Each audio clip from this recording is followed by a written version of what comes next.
தேசிய சாரநாத் குறிப்பிட்டது போல முற்போக்கு மாணவர் கழகம் இன்றைக்கு ஒரு மிகப்பெரிய ஒரு பாய்ச்சலை நிகழ்த்தி இருக்கிறது என்றுதான் சொல்ல வேண்டும். ஒரு நிகழ்ச்சி நடத்துவது என்பதே மிகப்பெரிய ஒரு சூழல் என்கின்ற பொழுது இன்றைக்கு காலையிலே ஒரு நிகழ்ச்சி ஒருங்கிணைக்கப்பட்டு இந்த ஆர்ப்பாட்டம் இன்றைக்கு நடைபெற்றுக் கொண்டிருக்கிறது. இந்த ஆர்ப்பாட்டத்தில் முன்வைக்கப்பட்டிருக்கக்கூடிய பொருள் குறிப்பாக போஸ்ட் மெட்ரிக் ஸ்காலர்ஷிப்பை பொறுத்தவரை இங்கே இருக்கக்கூடிய தோழர்களுக்கு நினைவிருக்கும், 2 அல்லது 3 ஆண்டுகளுக்கு முன்பே போஸ்ட் மெட்ரிக் ஸ்காலர்ஷிப்பை நிறுத்தப் போகிறோம் என்கின்ற அளவிலே ஒன்றிய அரசு ஒரு முயற்சியை மேற்கொண்ட பொழுது அதை கண்டித்து முதலில் அறிக்கை வெளியிட்டதோடு மட்டுமல்லாது தமிழ்நாடு முழுவதும் போராட்டங்களை நடத்திய கட்சி விடுதலை சிறுத்தைகள் கட்சி நடத்திய தலைவரான எழுச்சி தமிழர் அவர்கள். அதற்கு பிறகு தொடர்ச்சியாக பிரதமருடைய அவருடைய ட்விட்டர் கணக்கிலேயே அப்படிப்பட்ட எண்ணம் எதுவும் இல்லை என்கின்ற ஒரு மறுப்பு தெரிவிக்கப்பட்டு அன்றைக்கு இந்த திட்டம் ஒட்டுமொத்தமாக வழக்கொழிந்து விடக்கூடிய இருந்த நிலையிலிருந்து அது காப்பாற்றப்பட்டது. இரண்டாவதாக தமிழ்நாடு அரசு முன்னெடுக்கக்கூடிய திட்டத்தை பற்றிய ஒரு கோரிக்கையை வலியுறுத்தி இன்றைக்கு நாம் ஆர்ப்பாட்டத்தை மேற்கொண்டிருக்கிறோம்.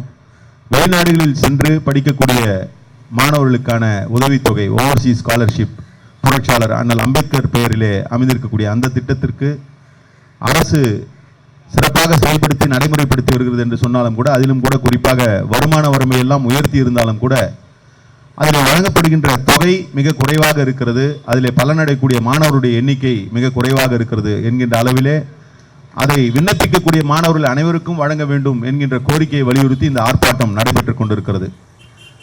முதல் கோரிக்கை ஒன்றிய அரசை நோக்கி இருக்கக்கூடிய கோரிக்கை.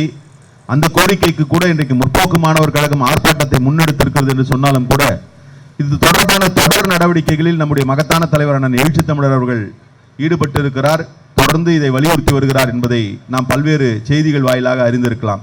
அதிலும் கூட குறிப்பிட்ட ஒரு நடைமுறையை சொல்ல வேண்டும் என்று சொன்னால் நம்முடைய தலைவரான எழுச்சி தமிழர் அவர்கள் ஒவ்வொரு ஆண்டும் ஒன்றிய அரசு நிதிநிலை அறிக்கை பட்ஜெட் தாக்கல் செய்வதற்கு முன்பாகவே நிதி அமைச்சரை சென்று சந்தித்து எந்தெந்த திட்டங்களுக்கு நிதி வேண்டும் அல்லது எந்தெந்த திட்டங்களில் கூடுதலாக அரசினுடைய கவனம் வேண்டும் என்கின்ற ஒரு கடிதத்தை வழங்குவதை ஒரு வழக்கமாகவே கொண்டிருக்கிறார். தொடர்ச்சியாக இந்த போஸ்ட் மெட்ரிக் ஸ்காலர்ஷிப்க்கு ஒதுக்கப்படுகின்ற நிதியை குறைக்கக்கூடாது, அதிகரிக்க வேண்டும் என்கின்ற அந்த கோரிக்கையை நாடாளுமன்றம் நடைபெறுவதற்கு முன்பாக பட்ஜெட் தாக்கல் செய்வதற்கு முன்பாக ஒன்றிய நிதி அமைச்சரை சந்தித்து சொல்வதோடு மட்டுமல்லாமல் நாடாளுமன்றத்திலும் தொடர்ச்சியாக குரல் எழுப்பிக் கொண்டிருக்கிறார்.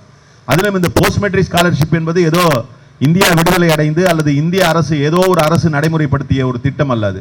இந்த போஸ்ட் மெட்ரிக் ஸ்காலர்ஷிப் என்பது இந்தியா விடுதலை அடைவதற்கு முன்பாகவே வெள்ளையர் காலத்திலேயே புரட்சியாளர் அம்பேத்கருடைய சிந்தனையில் உதித்து புரட்சியாளர் அம்பேத்கர் அவர்களால் நடைமுறைப்படுத்தப்பட்டு இன்று வரை தொடர்ந்து வரக்கூடிய ஒரு திட்டம் தான் இந்த போஸ்ட் மெட்ரிக் ஸ்காலர்ஷிப் திட்டம். அதிலும் கூட குறிப்பாக அன்றைக்கு சமூகங்களை பிரிப்பதற்கு முன்பாக பட்டியலினம், மிகவும் பிற்படுத்தப்பட்டவர்கள், இதர பிற்படுத்தப்பட்டவர்கள் என்கின்ற வகையறாக்கள்லாம் இல்லாத பொழுதிலேயே for the benefit of the socially and economically backward என்று இருக்கக்கூடிய நிலையில எக்கனாமிக்கலி பேக்வர்டா சோஷியலா பேக்வர்டா இருந்து எக்கனாமிக்கலா பேக்வர்டா இருக்கக்கூடிய அவர்களுக்கு எஜுகேஷனலா பேக்வர்டா இருக்கிறவர்களுக்கு இந்த ஸ்காலர்ஷிப் கிடைக்கணும்ன்ற எண்ணத்தில் அவர் உருவாக்கிய திட்டம் தான் இந்த போஸ்ட் மெட்ரிக் ஸ்காலர்ஷிப் திட்டம்.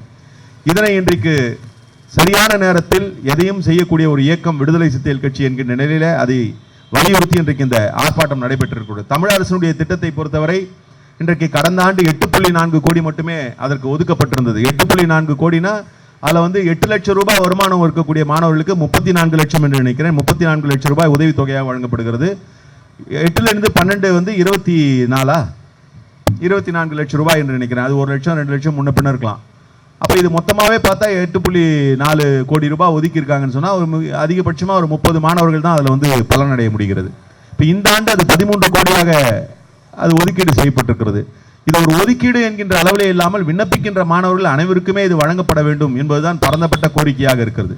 அதிலும் கூட இன்றைக்கு மிகப்பெரிய ஒரு மாற்றத்தை விடுதலை சிறுத்தைகள் கட்சி நிகழ்த்தி இருக்கிறது. ஒடுக்கப்பட்ட மக்களுக்கு செலவிடப்படக்கூடிய பணத்தை பொறுத்தவரை உங்களுக்கு தெரிந்த செய்திகள் தான். 1980 முதலில் 80கள் வாக்குகளை இந்திரா காந்தி அம்மையார் பழங்குடியின மக்களுக்கு என தனியாக சிறப்பு திட்டத்தை தீட்ட வேண்டும் அரசுகள் என்று அவளுடைய மக்கள் தொகையின் அடிப்படையில் தீட்ட வேண்டும் என்றது. பிறகு அது ஒடுக்கப்பட்ட மக்களுக்கும் பட்டியலின மக்களுக்குமான ஒரு திட்டமாக அது விரிவுபடுத்தப்பட்டு இன்று வரை அது நடைமுறையில் இருந்தாலும் கூட முறையாக அதை செலவு செய்வதில்லை என்கின்ற நிலை பல்வேறு மாநிலங்களில் இருக்கிறது. முறையாக செலவு செய்வதற்கான ஒரு சட்டம் வேண்டும் என்று விடுதலை சிறுத்தைகள் கட்சி தொடர்ந்து போராடியதன் விளைவாக சட்டமன்றத்திலே அது தொடர்பான குரலை எழுப்பியதன் விளைவாக இன்றைக்கு ஒரு சட்டம் அமைக்கப்பட்டிருக்கிறது, சட்டம் இயற்றப்பட்டிருக்கிறது. அந்த அடிப்படையில் இனிவரும் காலங்களிலே முற்றிலுமாக இதற்கான தீர்வு கிடைக்கவில்லை என்று சொன்னாலும் கூட பெருமளவு கிடைத்துவிடும் என்ற நிலையில் இன்றைக்கு நிதி ஆதாரங்கள் அரசிடம் இருக்கக்கூடிய சூழலில் இதை ஒட்டுமொத்தமாக விண்ணப்பிக்கின்ற மாணவர்கள் அனைவருக்கும் வழங்க வேண்டும் என்ற கோரிக்கையை வலியுறுத்தி இன்றைக்கு இந்த ஆர்ப்பாட்டம் நடைபெற்றுக் கொண்டிருக்கிறது. இந்த 2 கோரிக்கைகளை பொறுத்தவரை ஒரு கோரிக்கை ஒன்றிய அரசு தொடர்பான கோரிக்கை தொடர்பான முழுமையான முயற்சிகளை தலைவர் எழுச்சி தமிழர் அவர்கள் மேற்கொண்டிருந்தாலும் கூட மக்கள் மன்றத்திலே அதை கொண்டு போய் சேர்க்க வேண்டிய கடமை இருக்கிறது என்கின்ற வகையிலே இந்த ஆர்ப்பாட்டத்தை நாம் ஒருங்கிணைத்திருக்கிறோம். மாநில அரசை பொறுத்தவரை அதிலே பல்வேறு ஆக்கப்பூர்வமான செயல்பாடுகளை நடவடிக்கைகளை முன்னெடுத்தாலும் கூட அது இன்னமும் அதிக கவனத்தில் கொள்ள வேண்டும் என்பதை நாம் கருத்திலே கொண்டுதான் இன்றைக்கு மாநில அரசை நோக்கி இந்த கோரிக்கையை முன்வைத்திருக்கிறோம். விண்ணப்பிக்கின்ற மாணவர்கள் அனைவருக்கும் வழங்க வேண்டும் என்று. இது மட்டுமல்ல, தொழில் முனைவோருக்கான திட்டம் என்று மாநில அரசால் நடைமுறைப்படுத்தப்படுகின்ற அண்ணல் அம்பேத்கர் தொழில் முன்னோடிகள் திட்டம், ஆண்டர்பிரனர் ஸ்கீம் என்று ஒன்று நடைமுறைப்படுத்தப்பட்டு வருகிறது. அது அரசினுடைய ஆதிதிராவிடர் நலத்துறை அதை முன்னெடுக்கவில்லை, அரசினுடைய குறு சிறு மற்றும் நடுத்தர தொழில்கள் துறை மூலமாக அது நடைமுறைப்படுத்தப்பட்டு வருகிறது. அந்த திட்டத்தில் கூட ஒதுக்கீடு செய்யக்கூடிய தொகை போதுமானதாக இல்லை என்பதை சட்டமன்றத்திலேயே பதிவு செய்திருக்கிறோம். நம்முடைய சட்டமன்றத்தில் நம்முடைய கட்சியினுடைய பொதுச் செயலாளர் அண்ணன் சிந்தனை செல்வன் அவர்களும் அதை பதிவு செய்திருக்கிறார். எனக்கு வாய்ப்பு கிடைத்த பொழுதெல்லாம் 2 முறை அதை பதிவு செய்திருக்கிறேன். இந்த தொகை போதுமானதல்ல, அதை இன்னும் அதிகரிக்க வேண்டும்.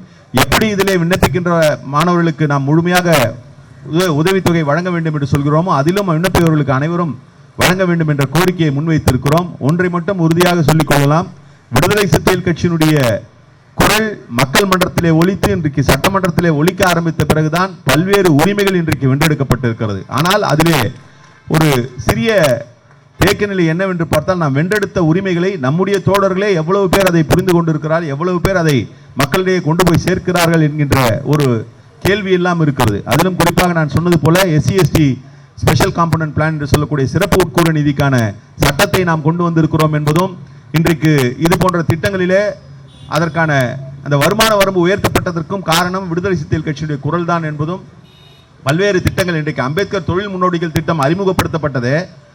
ஏற்கனவே ஆந்திரா போன்ற மாநிலங்களில் பல்வேறு திட்டங்கள் ஒடுக்கப்பட்ட மக்களுக்கு, பட்டியலின மக்களுக்கு நடைமுறைப்படுத்தப்பட்டதை பார்வையிட வேண்டும் என்று தலைவர் எழுச்சி தமிழர்களுடைய அறிவுறுத்தலின் அடிப்படையில் நம்முடைய சட்டமன்ற கட்சி தலைவராக இருக்கக்கூடிய அண்ணன் சிந்தனை செல்வன் அவர்களோடு சேர்ந்து ஆந்திராவில் குறிப்பாக தெலுங்கானா பகுதியிலே சென்று பார்வையிட்டு அது தொடர்பான தரவுகளை எல்லாம் கொண்டு வந்து அரசிடம் கொடுத்த பிறகு உருவாக்கப்பட்ட திட்டம் தான் அங்க தலித பந்து என்ற திட்டம். அதை பற்றியெல்லாம் விரிவாக பேசக்கூடிய நிலையில், இன்னும் சொல்ல போனால் ஆந்திர மாநிலத்தில் தொடர்ச்சியாக விடுதலை சிறுத்தைகள் கட்சியை வளர்த்தெடுக்கக்கூடிய பணியில் அங்கே களமாடக்கூடிய நிலையிலே நம்முடைய தலைமை செயலாளர் பாலசிங்கம் அவர்கள் இருந்து கொண்டிருக்கிறார்.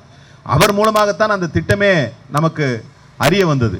தலித பந்து என்கின்ற ஒரு திட்டம் இருக்கிறது, முழுமையாக மானியமாக 10 லட்சம் ரூபாய் கொடுக்கிறார்கள் என்று சொன்னதற்கு பிறகு அதன் அடிப்படையிலே கொண்டு வரப்பட்ட திட்டம் தான் இன்றைக்கு அண்ணல் அம்பேத்கர் தொழில் முன்னோடிகள் திட்டம் என்பதை நாம் புரிந்து கொள்ள வேண்டும். இப்படி அனைத்தையும் நாம் வென்றெடுத்து வருகிறோம். எல்லாமே ஒரே நாளிலே அல்லது ஒரே இரவிலே எல்லா மாற்றங்களையும் நிகழ்த்தி விட முடியாது. மாற்றங்கள் என்பதே மிகப்பெரிய ஒரு மாற்றத்திற்கான பயணம் கூட ஒரு அடியிலிருந்து தான் எடுத்து வைக்கப்படுகிறது என்று சொல்வார்கள். அதுபோன்று நாம் ஆனால் இன்றைக்கு ஒரு அடி அல்ல பல அடி எடுத்து வைத்திருக்கிறோம். பல அடிகள் எடுத்து வைத்து அடிமேல் அடி அடித்தால் அம்மியும் நகரும் என்பார்கள். அப்படி அடிமேல் அடி வைத்து அரசு நிர்வாகத்தை எங்க செய்திருக்கிற ஒரு நிலையைத்தான் இன்றைக்கு விடுதலை சிறுத்தைகள் கட்சி செய்திருக்கிறோம். அது மிகப்பெரிய ஒரு தாக்கத்தை ஏற்படுத்தியிருக்கிறது. இங்கே இருக்கக்கூடிய தோழர்களுக்கு எந்த அளவுக்கு அந்த தாக்கம் உணர முடிகிறதோ தெரியவில்லை. ஆனால் சட்டமன்றத்திலே இன்றைக்கு நம்முடைய எண்ணிக்கை 4ஆக இருந்தாலும் அங்கே 40 அல்ல 400 பேர் இருந்தால் எப்படி விடுதலை சிறுத்தைகள் கட்சியுடைய குரல் ஒலிக்குமோ அப்படித்தான் அங்கே ஒலித்துக் கொண்டிருக்கிறது. அது அங்கே இருக்கக்கூடிய எங்களுடைய குரல் அல்லது எங்களுடைய பணி என்பதை விட தலைவர் எழுச்சி தமிழரிடமிருந்து உள்வாங்கக்கூடிய செய்திகளை, அவரிடமிருந்து உள்வாங்கக்கூடிய தகவல்களை, அவரிடம் உள்வாங்கக்கூடிய தரவுகளை அவர் என்ன எதிர்பார்ப்பார் என்பதை உணர்ந்து அங்கே செயல்படுகிறார்கள் என்பதுதான் அங்கே இருக்கக்கூடிய முக்கியமான செய்தி. அந்த வகையிலே வருகின்ற ஆண்டுகளில் இது போன்ற நிலையை மாற்றுவதற்கு தமிழ்நாடு அரசுக்கு எத்தகைய அழுத்தத்தை கொடுக்க முடியுமோ சட்டமன்றத்தில் அத்தகைய அழுத்தத்தையும் தலைவர் எழுச்சி தமிழர் அவர்கள் மூலம் எத்தகைய வகையில் இதற்கான முன்னெடுப்புகளை செய்ய முடியுமோ அதையும் செய்வதற்கான உறுதியை அளித்து இந்த ஆர்ப்பாட்டத்துடைய கோரிக்கையை நிச்சயம் வென்றெடுக்க முடியும் என்பதை சொல்லி இந்த வாய்ப்புக்கு நன்றி கூறி தலித் அரசியல் தலைமை நாட்டுவோம், நாட்டை தலைகீழாய் புரட்ட தோழமை போற்றுவோம். நன்றி, வணக்கம், ஜெய்ஹிந்த்.